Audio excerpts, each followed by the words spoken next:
I'm 31 and my name is Lillian. I've got a stable job, a little house that I worked hard for, and a pretty simple life. If you asked my mother, though, she'd say I'm the less successful daughter. That title has always belonged to my older sister, Vanessa, 34, married to a well-off man, a stay-at-home mom to her daughter, Emma. She's the golden child, the one who did everything right. I was the one who didn't settle down early, didn't have kids, and apparently didn't give my parents anything to brag about. For years, I watched my family put Vanessa on a pedestal, acting like she was living the perfect life while I was just there. I never said anything about it, because honestly, I didn't care much. Let them have their little fantasy. But deep down, I always had this uneasy feeling about Vanessa's family. Her daughter, Emma, is 6. She's always been quiet, too quiet for a kid her age. At family gatherings, she'd cling to her stuffed bunny like it was the only thing keeping her together. She never really talked unless spoken to, and even then, she spoke in short, careful sentences. I noticed she was always small for her age, a little too thin. Whenever I asked Vanessa about it, she'd brush it off. She's a picky eater. She's just shy. I never pushed because, again, I was the less experienced one, the one who didn't understand what it was like to be a mother. So I stayed in my lane until the day CPS called me. I remember exactly where I was. It was a regular Tuesday, and I was in the middle of a work meeting when my phone buzzed.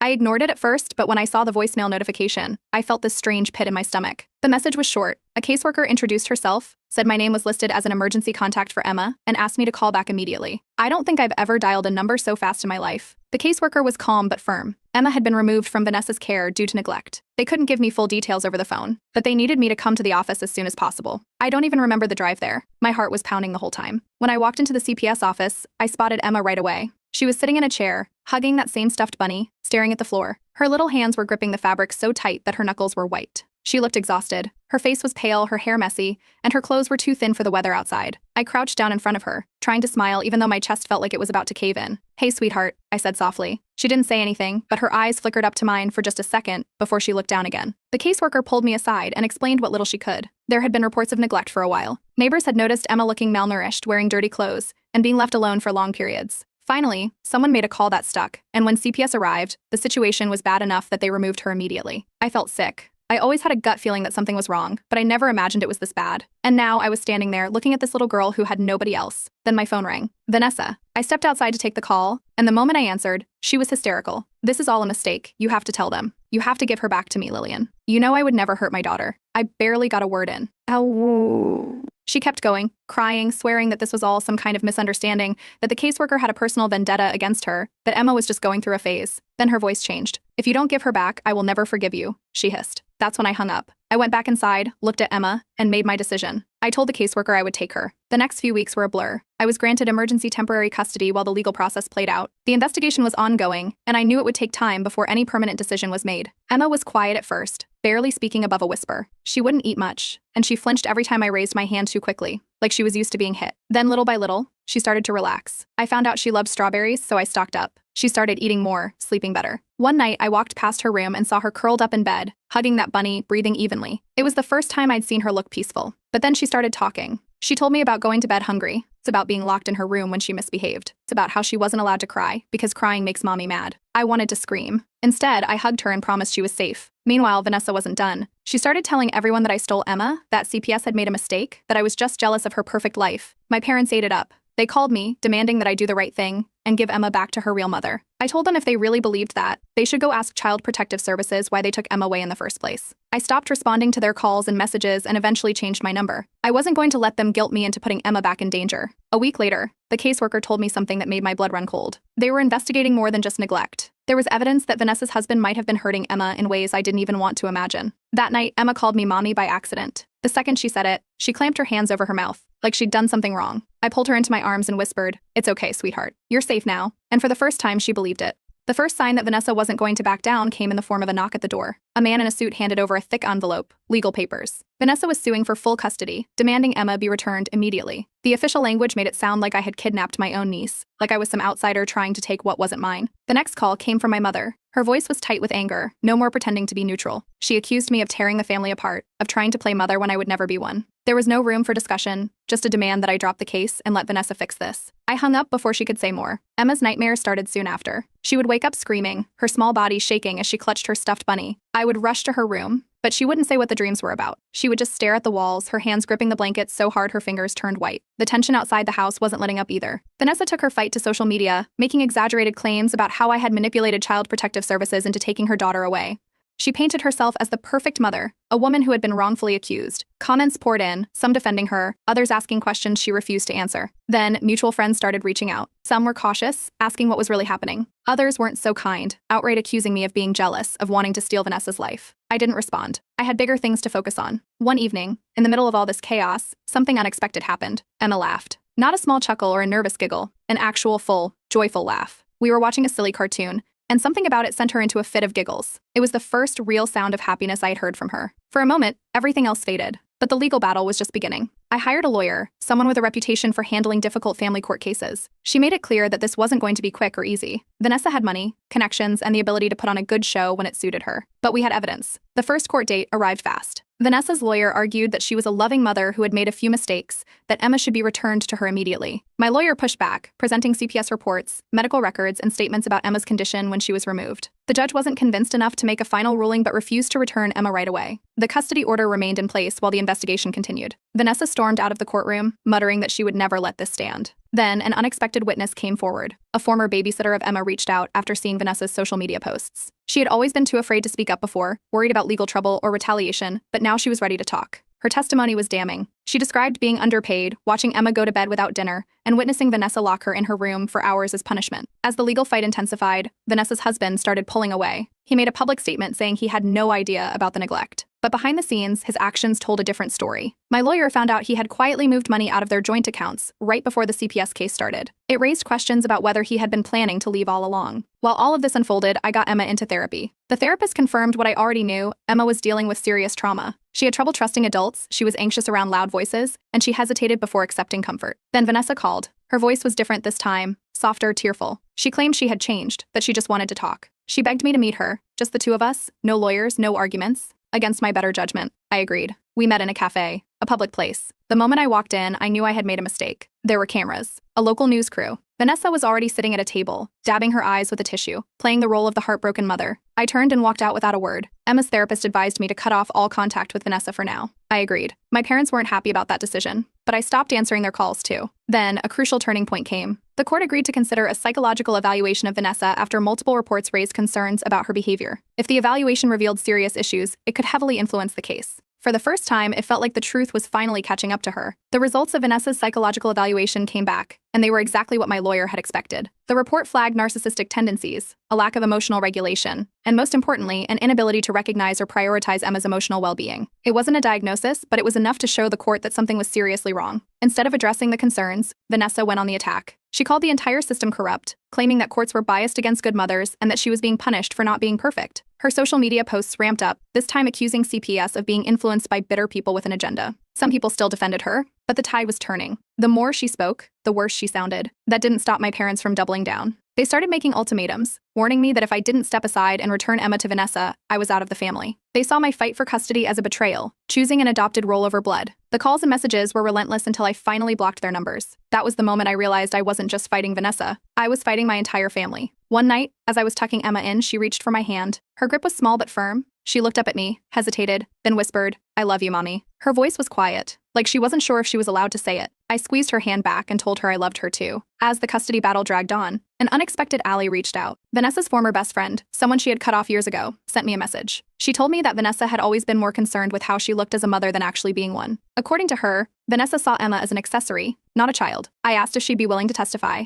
She said yes. Then came the biggest shock of all. CPS wasn't just investigating neglect anymore. There was now an official inquiry into child endangerment. Legal experts started speculating that Vanessa could actually face charges. The news started spreading online, and Vanessa's attempts at damage control were a disaster. She switched lawyers mid-case, filing multiple motions to delay the custody hearings. My lawyer warned me that these tactics could stall the process for months. Meanwhile, forensic reports on Emma's health were still being finalized. When they came back, they confirmed everything I had feared: signs of prolonged malnutrition and psychological trauma. The case against Vanessa was growing stronger by the day. Desperate to rebuild her image, Vanessa launched what my lawyer called a redemption tour. She started showing up at church events, making emotional speeches about forgiveness and second chances. She tried guest writing for mom blogs, claiming she was a victim of a corrupt system. And then, in what was probably her lowest moment, she set up a GoFundMe, asking for donations to help her fight for justice. The fundraiser barely made anything before it was quietly deleted. Through all of this, Emma was making progress. Her therapist encouraged her to draw, and soon, I started noticing a pattern. Every picture had two houses, a bad house and a safe house. The bad house was always drawn in dark colors, with a small, sad girl inside. The safe house was brighter, and it was always drawn with me. Then, more people started coming forward. An old neighbor of Vanessa's sent an anonymous report to CPS, saying they frequently heard Emma crying alone at night. The final breaking point came when Vanessa showed up at my house. She pulled into the driveway unannounced, stepping out of the car like she had every right to be there. She pounded on the door, demanding to see Emma. When I refused, she started screaming loud enough for the entire street to hear, accusing me of stealing her child, of destroying her life. A few neighbors stepped outside to watch. I called the police. By the time they arrived, Vanessa was in full meltdown mode, pacing the sidewalk, yelling about how she was the victim. The officers gave her one warning to leave. When she refused, they escorted her off the property. A week later, the court ruled that any visits between Vanessa and Emma would be supervised. When Emma was asked if she wanted to see her mother, she didn't say a word. She just shook her head and clung to me. The battle wasn't over. But I wasn't backing down. The first supervised visit was scheduled for a Saturday morning at a designated child-friendly center. A CPS worker would be present the entire time, monitoring Vanessa's behavior and ensuring Emma's safety. It was a controlled environment, but it didn't make the situation any easier. That morning, Emma refused to get dressed. She curled up in the corner of her bed, clutching her stuffed bunny, shaking her head at every attempt to get her ready. When it was clear she wasn't going to move, I sat beside her, brushing her hair gently with my fingers. She didn't say a word, but her grip tightened on my sleeve, her little hands trembling. It took nearly an hour to convince her to put on her shoes. By the time we got into the car, she was silent, staring out the window with wide, unblinking eyes. When we pulled into the parking lot of the center, she whimpered under her breath, so soft I almost didn't hear it. Vanessa was already there when we walked in. She stood up dramatically as soon as she spotted Emma, spreading her arms wide. The moment Emma stepped inside, Vanessa rushed forward, pulling her into an exaggerated hug. "Oh, my baby. I missed you so much." Her voice was loud enough for everyone in the room to hear. The CPS worker remained neutral, clipboard in hand, observing everything. Emma barely reacted. She let herself be hugged but didn't return it. Her arms hung stiffly at her sides, her face buried against Vanessa's shoulder, motionless. Vanessa pulled back, keeping a hand on Emma's cheek. She smiled, but her voice dropped to a whisper. "Don't you miss Mommy, sweetheart? We can be together again soon. You just have to tell the judge that you want to come home." The CPS worker's pen moved across the clipboard immediately. Vanessa must have realized she'd been overheard because she quickly plastered on a bright smile and pulled Emma toward the small table where toys were set up. Emma didn't play. She sat quietly, answering Vanessa's questions in short, careful sentences. Every time she hesitated, Vanessa's smile faltered just a little before snapping back into place. When the visit ended, Emma walked out without looking back. The moment the door shut behind us, she broke down. Silent tears streamed down her face as she clutched my hand, refusing to let go. That night, the CPS worker formally recommended that the court reconsider Vanessa's visitation rights. She documented the emotional manipulation, Vanessa's refusal to respect boundaries, and Emma's visible distress.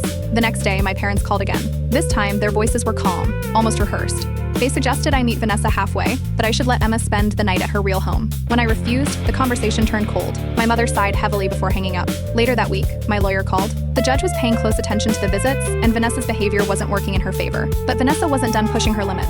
During the second visit, she ignored the CPS worker's warnings and whispered to Emma again, coaching her on what to say in court. The CPS worker caught every word, writing everything down. This time, she reported it directly to the judge. Stricter oversight was put in place immediately. Emma started wetting the bed again. She had stopped weeks ago, but now, every night, she woke up crying, clutching the sheets. The visits were breaking her all over again. Her therapist filed an official recommendation with the court. Emma's supervised visits with Vanessa needed to stop. The emotional distress was too severe, undoing the progress she had made. When Vanessa found out, she spiraled. She went on another tirade online, blaming everyone but herself. The posts became more aggressive, filled with accusations against CPS, the legal system, even me. Some of the comments were sympathetic, but most people had stopped believing her. The judge made a temporary ruling. Visitations would be halted for now, pending further review. That night, for the first time in weeks, Emma slept through the night without waking up. Vanessa wasn't going to give up, but neither was I. With visitations halted and public sympathy slipping away, Vanessa became more reckless. Her usual tactics, social media rants, emotional manipulation, and legal delays, weren't working anymore. She was running out of options, and it was becoming obvious. My parents, however, weren't letting up. Their messages became more aggressive, accusing me of breaking the family apart. They insisted I should at least co-parent with Vanessa, as if the months of court battles and CPS investigations never happened. When I shut them down again, telling them Emma's safety was my only priority, my mother accused me of ruining Vanessa's life. Vanessa, meanwhile, had started sending me erratic messages. Some were long, rambling apologies, full of excuses about how she was just overwhelmed and how she deserved a second chance. Others were outright threats, warning me that I would regret keeping Emma from her. The back-and-forth nature of it all made one thing clear: she was spiraling. Then, she took things to another level. One evening, I heard a sharp knock at my door. When I opened it, 2 police officers were standing there. Vanessa had reported Emma as kidnapped. I didn't panic. I had full legal documentation proving I was Emma's guardian. I handed over every court order, every custody ruling, every CPS report. The officers looked over everything, then exchanged a glance. They apologized for the inconvenience and left. The next day, Vanessa was officially charged with filing a false report. It was only a misdemeanor, but it was another major blow to her credibility. The court was notified immediately, and then, something unexpected happened. Vanessa's husband, who had largely distanced himself from the case, was finally compelled to speak when CPS began investigating him as well. Fearing potential legal consequences, he reached out through his lawyer, offering to testify against Vanessa in hopes of reducing his own liability. Court documents later revealed he had quietly moved large amounts of money out of their joint accounts just before CPS got involved. Whether he was truly ignorant or just saving himself didn't matter. What mattered was that he had damning information, and he was willing to use it. As the next court date approached, Emma's therapist submitted another report. It stated in clear terms that Emma's anxiety significantly increased whenever Vanessa was mentioned. The therapist strongly recommended that Emma have no further contact with her mother. It was more evidence in my favor, but I knew Vanessa wasn't done yet. A few days later, my phone rang. It was Vanessa, crying so hard that her words were barely understandable. She begged me to reconsider, to give her one last chance. When I stayed silent, she switched tactics instantly. Her voice turned sharp, full of rage, screaming that I was tearing apart her family and that she would never forgive me. I hung up. Then, she made her biggest mistake. Vanessa attempted to take Emma from daycare before the court officially halted visitations. The staff, already on alert due to the ongoing custody battle, refused her entry and immediately called the authorities. The daycare had been informed of the custody case, and the staff immediately called the police. By the time officers arrived, Vanessa was in the parking lot, screaming that she had a right to take Emma home. But she had just violated a court order, and this time there were consequences. She was arrested on the spot for attempted child abduction and violating a restraining order. The judge was notified immediately. My parents struggled to process what had happened. They initially blamed me, saying that I should have handled things differently. But when I reminded them that Vanessa had been arrested for attempting to take Emma legally, they fell into an uneasy silence, unwilling to acknowledge the truth outright. They didn't ask if Emma was okay. They didn't acknowledge that Vanessa had just tried to take a child illegally. They only saw their golden daughter being arrested. That was the final straw. I went no contact with them. I installed security cameras around my house.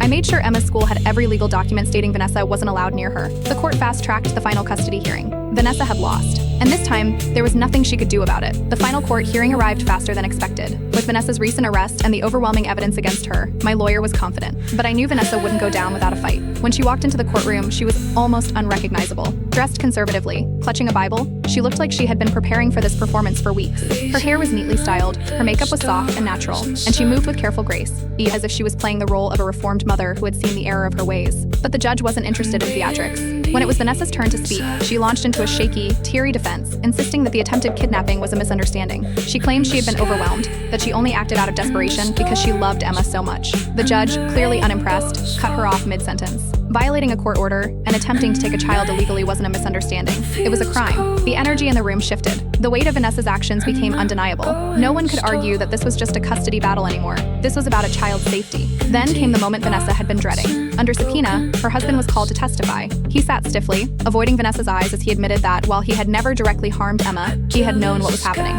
He had heard the crying, seen the bruises, and ignored the obvious signs of neglect. His failure to intervene made him complicit. He wasn't innocent, but his confession added weight to the case against Vanessa. Then CPS presented their final evidence. Medical reports confirmed prolonged malnutrition, psychological assessments detailed Emma's severe anxiety and attachment trauma, and new witness testimonies surfaced from former neighbors and babysitters who had been too afraid to speak up until now. The courtroom fell silent as the child psychologists presented their findings from their sessions with Emma. Using age-appropriate methods, they conveyed that Emma consistently expressed fear of returning to Vanessa and had shown significant emotional distress whenever her mother was mentioned. The judge listened carefully before delivering the final ruling. Full legal custody was granted to me. Vanessa lost all parental rights. As the words settled in the air, Vanessa's entire body tensed. She forced herself to stay composed, her hands clenched into fists. Then, in a final desperate attempt to control the narrative, she turned to the courtroom, tears streaming down her face. "I just wanted to be a good mother. Is that such a crime?" The judge shot her a warning look, telling her to compose herself or be removed from the room. Realizing she had lost, Vanessa turned her glare toward me. "You stole my child. I'll never forgive you." She was escorted out before she could say anything else. After the hearing, my parents made one last attempt to bring me back into the fold. They told me I could still fix things, that I could apologize to Vanessa and reunite the family. When I refused, they accused me of tearing them apart. That was the moment I knew the relationship was beyond repair. I walked away for good. With Vanessa stripped of her parental rights, the judge granted me permanent guardianship of Emma. The adoption process was set in motion, and for the first time in months, Emma seemed at peace. That night, as I tucked her into bed, she looked up at me with wide, hopeful eyes. "Do I get to stay forever?" I hugged her tightly, whispering the words she had been waiting to hear. Forever and always. The community rallied around us. Neighbors, friends, and even some of Vanessa's former friends reached out, offering their support. Even the people who had once believed Vanessa's lies saw the truth now. Meanwhile, Vanessa continued her downward spiral online, ranting about how she was robbed of her daughter. But her credibility was gone. Even her most loyal supporters distanced themselves. I cut off all contact with my parents. There was nothing left to salvage. With stability, Emma flourished. She made friends, excelled in school, and started calling me mom without hesitation. On her 7th birthday, I surprised her with the news that her adoption had been finalized. Emma's eyes filled with happy tears as she wrapped her arms around me. I held her close, knowing that for the first time in her life, she was truly safe.